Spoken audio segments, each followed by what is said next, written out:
U.S. Vice President J.D. Vance and U.S. Envoy Steve Witkoff will visit the Middle East with a mission rescue Phase 2 of the Gaza ceasefire before mistrust sinks in.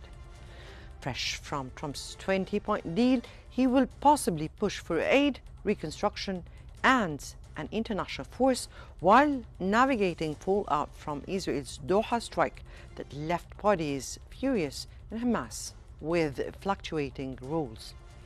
Can diplomacy rebuild what betrayal broke? Let's get into In Focus.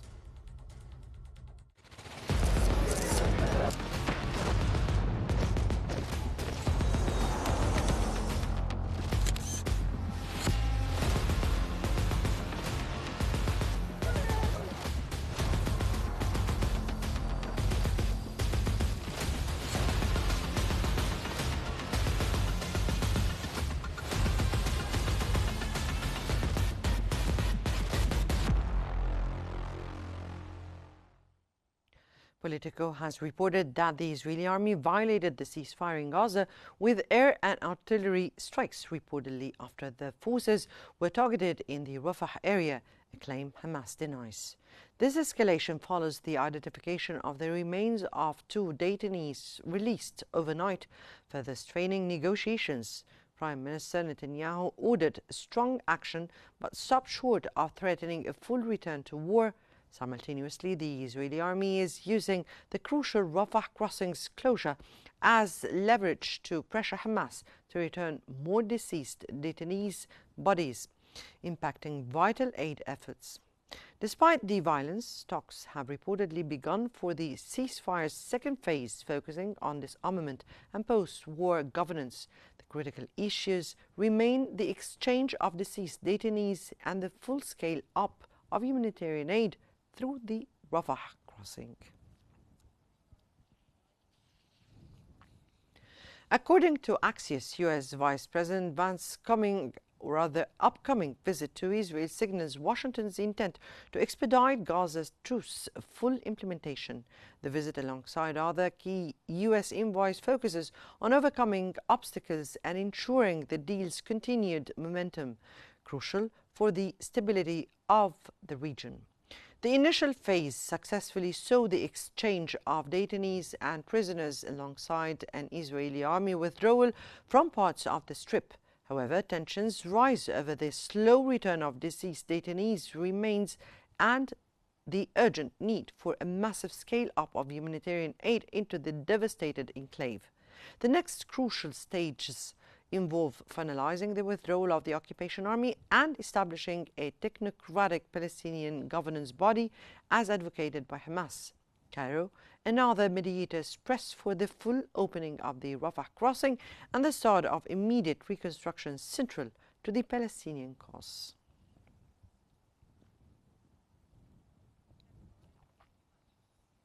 And to provide more analysis, we're joined from Pennsylvania by Mr. Malik Francis, political analyst and a member of the Republican Party.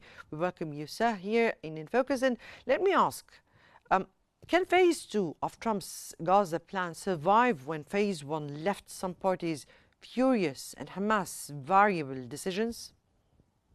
Thank you for having me, and my greetings to you, member of your team, and to the viewers. As you know, unfortunately, Phase 1 is not complete yet, and there are problems now. And as you said, that Israel has been violating the agreement, as it's doing now in south of Lebanon. They have no respect for any agreements or any international law.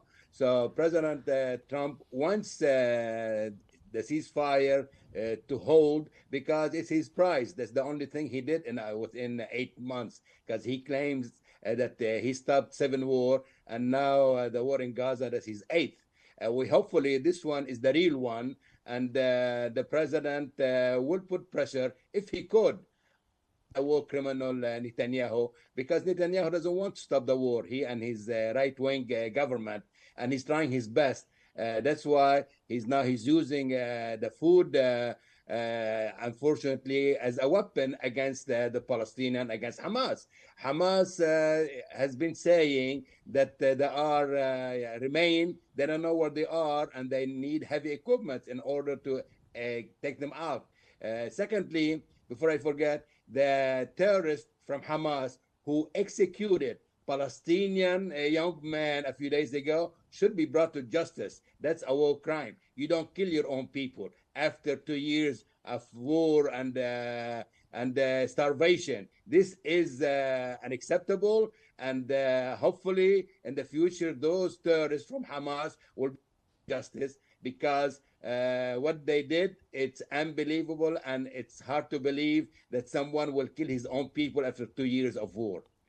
Now, so with Witkoff admitting he felt betrayed by Israel's Doha strike, you think holding this deal together would really give the US the much needed credibility?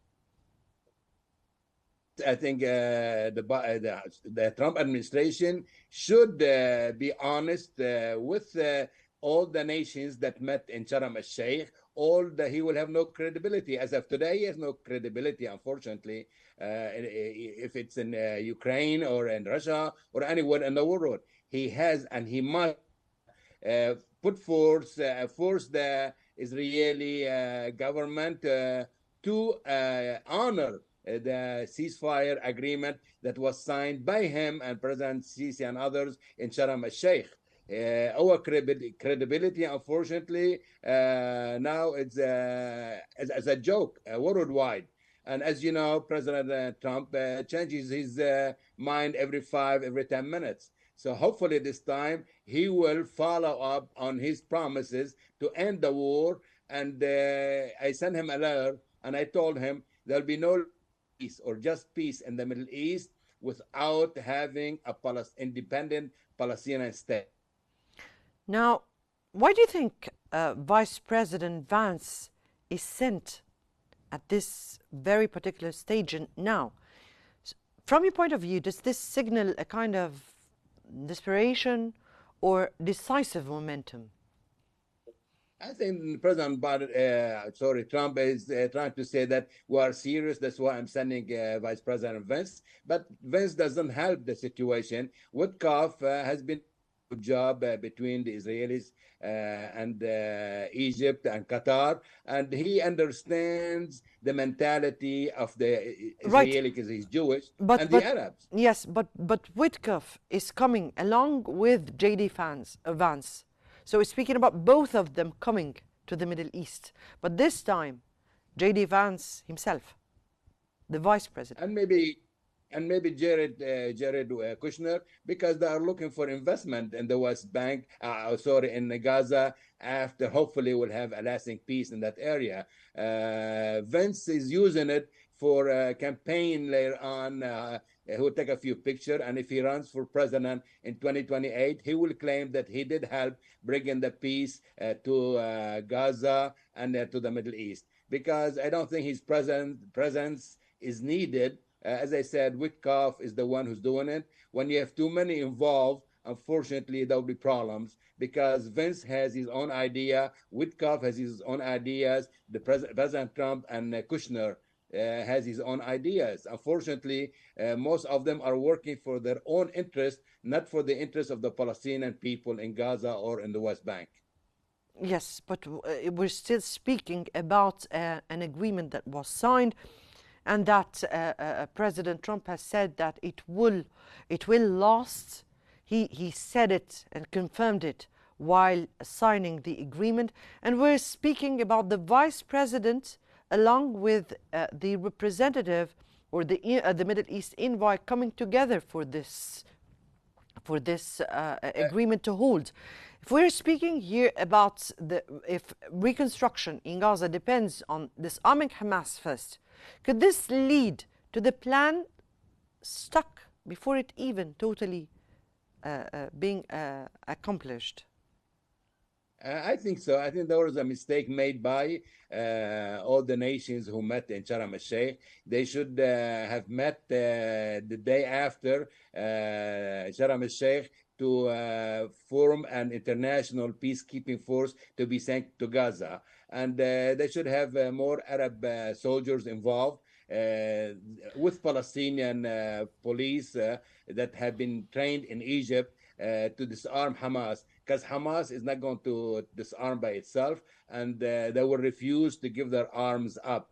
There'll be a problem. Yes. Before we talk about the second phase, let us finish the first phase first. And how about the Palestinian prisoners who are in Israeli prisons for 20, 30 years, and the Israelis don't allow the Red Cross to visit them. So nobody is talking about the victims of the Israelis, Actually, unfortunately. the first phase is about the return of or an exchange of prisoners, definitely with the hostages and the deceased remains, and the return of the Palestinian prisoners. That is the first stage, and the disarmament of Hamas. I'm All talking that about the is other. about the first phase of this agreement. So we're speaking I'm talking here. about. Please. Yeah, go ahead. Talk about other prisoners who have been in prison 10, 20, 30, 40 years in Israeli prisons, who were arrested without a just cause, not the one that were detained in the past 2 years. There are children, there are women, there are elderly, there are sick people in Israeli prisons. Nobody is talking about them, unfortunately. And this is unacceptable for their families. About phase one should be completed. And if President Trump have the courage to force the war criminal Benjamin Netanyahu to respect the agreement, the Sharm el-Sheikh ceasefire agreement. But as we know, war criminal Netanyahu has no respect for any international laws or any treaties. So it's up to President Trump if he wants to succeed or fail. We're speaking here about the US leverage. So, can an externally imposed interim administration in Gaza ever gain Palestinian legitimacy or just fuel more resistance? What do you think? I think first the Palestinians must be united. The Palestinian Authority, with all its factions, Hamas should not be allowed to be involved. Other factions in Gaza, like you have mayors, you have civic leaders, should be involved in administering Gaza and the West Bank. And Hamas must be disarmed as soon as possible, or they will be killing more innocent Palestinians in the West and in Gaza. And this is unacceptable because they are really terrorists. What I saw on TV a few days ago, killing young Palestinians, their own people. This is unacceptable. It should not happen anymore. And to administer Gaza, yes, there should be Palestinian with the help maybe of the international community. But Tony Blair and Kushner are not the two persons who are qualified to administer Gaza, because both of them are looking for money to make money in the future, especially the son-in-law of President Trump, Jared Kushner. Right. Now, with Israel closing Rafah and blocking aid over detainees remains, is humanitarian relief return is a bargaining chip?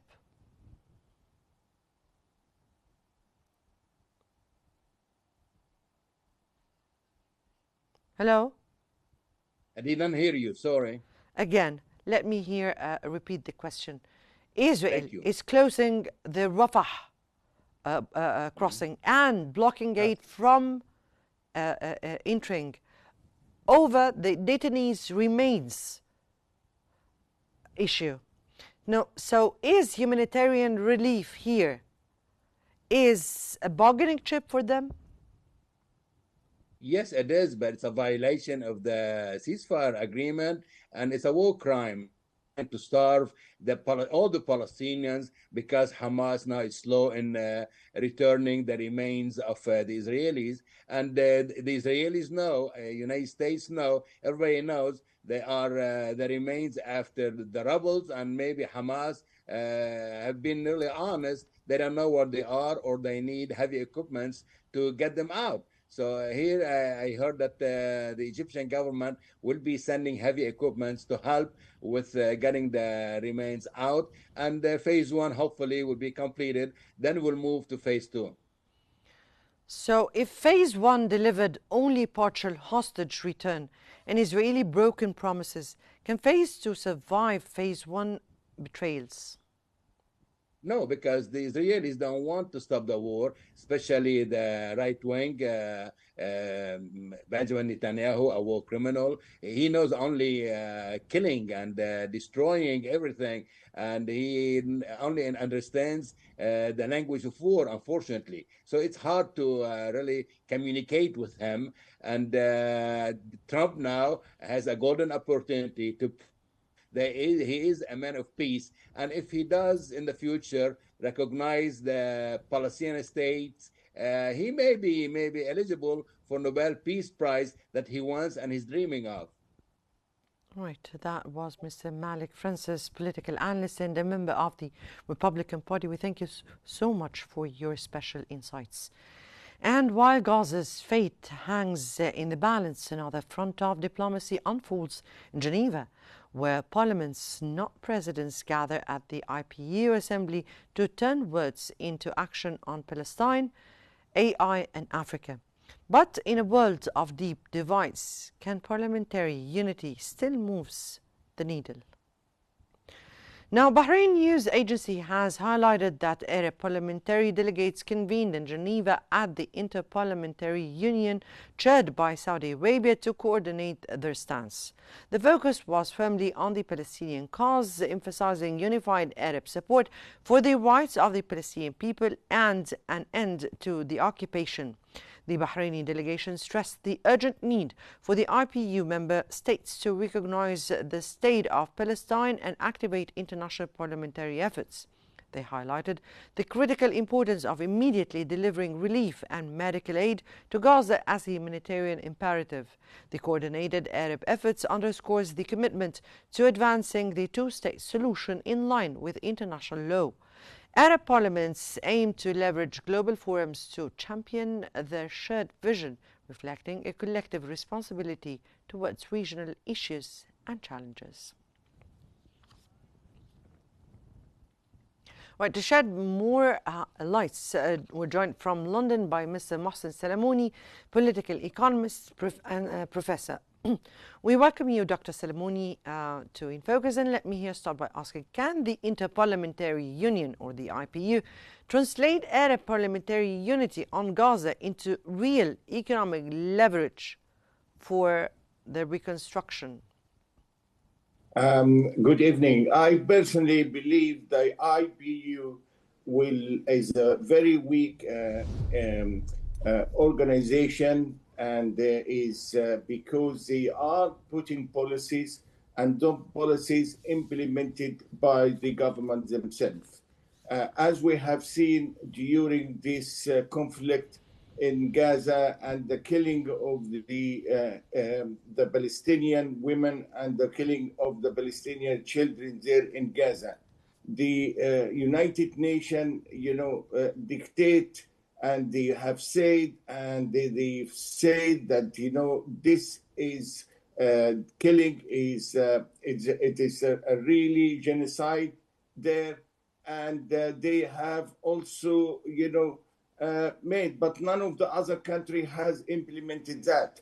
Therefore, the IPU, I believe in the two-state, it has to be implemented, and this Palestinian state cannot be implemented with the state of the Arab country are divided. Today, we have to really unite it. The Arab country has the power in terms of economic power, and also in terms of the number, if the number, and in terms also if the military power. I don't believe there is a military going to happen here, but economic power, it's essential and is very important. And Saudi Arabia, if the Gulf area, as I had mentioned before, if the Gulf area has put their hand together with the Egyptian, okay, the Egyptian government and the Egyptian people down there and all the Arab there and solve their internal problem and becomes at a big economic power, they will be able to force and they will be able to solve lots of problems in the Middle East area. As we all know, the IPU, all right, is a representative of a parliamentary from different country, and all the majority of those countries follow country who support Israel, even supported Israel during the killing of those children and women there. And therefore, we cannot depend on the IPU because the IPU is a useless, is absolutely useless, and they will not achieve anything. But if we look back, but we're speaking this time in Geneva. Arab parliamentarians or Arab parliaments delegates will be joining this meeting in Geneva. So this is why we are speaking, and one of the issues that they will be focusing on is the Gaza issue. So this is why I was speaking about how can the Interparliamentary Union this time with the Arab parliamentary or within an Arab parliamentary unity address the Gaza issue and put leverage on other states. Would yes, that help? I agree with you absolutely 100%. But the point which we have forgotten here, the Arab presentation in Geneva are very, very weak. They have no voice and they cannot implement those issues which we are asking for, all right, unless the government of the Arab countries can stand strong and really economically, all right, use their power. And which I don't believe Israel, I don't believe the Gulf area during that, you know, really the attacking for 2 years on Palestinian have made or solved or have succeeded in defending, okay, economically defended those people. Therefore, unless we become a strong economically and use the power which we have, God created, God gave us energy and God gave us weather and God gave us water. Therefore, we be able to can be a good economic, you know, a power here. This is today is needed there. United States and Europe would love to see, you know, they cannot see the Middle East economically strong. They wanted to see the Middle East is weak and they wanted to see disturbance on the Middle East. Therefore, the sources of energy which we have and we still have, forget about this, what do you call it, the nuclear, not the nuclear, the global and the electricity and all that, what they are claiming they can produce. This is not enough, and this is hypothetical. Still, the power which we have in energy and the crude oil in the Middle East, who supply 34% of the entire world, this is a big power we can use to help us and help also the Palestinian people. If we need to know, the IPU is a presentation, is a majority of them presentation of the country, and they cannot influence any policy on the other. Also, the other point, which is very important today, Europe today is involved in a big conflict with Russia and China indirectly. And America is succeeded on that. Trump forcing the issue. Trump would like to be the main power, and America would like the main power there and in the whole world. And unless, and he cannot see any other unity or other strong, you know, nation can come and stand up for him. But Mr. Salmoni, just let me here ask you, why are you saying that parliaments cannot influence politics or cannot have the leverage on causes when we have seen at this at issues and at causes, particularly the Gaza issue, it was very much influenced by the nations and what they wanted.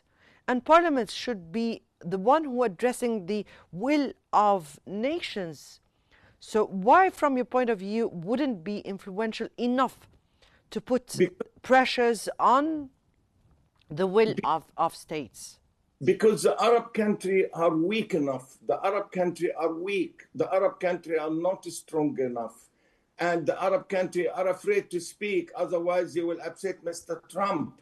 Okay, this is the whole sadness and the whole problem here, all right? The Gulf area has given Trump 5.1 trillion.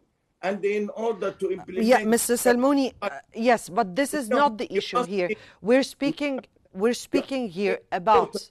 You said why? Mr. Salmouni, if I may here have 1 minute just to comment. We have here an agreement that was signed in Sharm el-Sheikh, and this agreement, the U.S. president himself signed it, and he said it would last. Now we're speaking that the will of the nations was the one that pushed for that agreement, definitely, with the hard words exerted from the mediators, in particular Egypt, at that stage. Now, how, from your point of view, can parliaments enforce humanitarian law when Israel violates ceasefire terms with impunity? And this is what we are speaking about here. How can parliaments have the influence? Yes, because, Madam, the President of the United States, Mr. Trump, serving only the interest of Israel alone, not the interest of the Palestinian, not the interest of the Arab. He is serving the only interest of the Israeli people. And he's forcing the Arab, is forcing the European nation also to do the same to him. But actually, for example, let me quote you a very good example. Yes. There is a football match coming in England here, Aston Villa against Israeli team, in European team. The police here in UK, what they say? They've said no, you cannot have a spectator come to that match from Israel, and we have to ban them because for security reason. The Prime Minister of UK unfortunately come in and they said, no, this will be against the interest of Israeli. That is how to tell you that it would be impossible. The double standards.